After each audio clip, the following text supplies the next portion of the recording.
আমি কালীগঞ্জ আইটিআই কলেজের তৃতীয় বর্ষের বিজ্ঞানের ছাত্র। আমাদের একটা তৃতীয় বর্ষের টিচার আমাদের একটা প্র্যাকটিক্যাল প্রজেক্ট দিয়েছিল, সেটা আমরা বানিয়েছি। আমার নাম ইতিহাস মণ্ডল, আমি সাকিয়া ইসলাম, আমি সাকিব হাসান শেখ,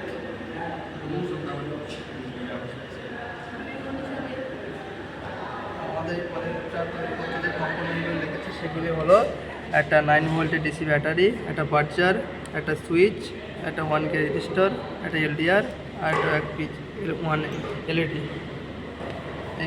এটা করার জন্য এটা রান করে দেখাবো আমরা। এটা দেখতে গেলে এটা লাইটিং, এটা এলডিআরটা লাইটিং সেন্সার, আমরা লাইট দিয়ে ব্যবহার করবো। এটা সুইচটা অন করলাম, এখন লাইট দিলে এটা আমাদের জোর হবে। আর এটা অফ করতে গেলে এখানে কোনো কিছু দিয়ে বন্ধ করলে এটা অফ হয়ে যাবে। এটা অফ হয়ে যাচ্ছে, দেখতে পাচ্ছ তোমরা, এটা অফ হয়ে যাচ্ছে।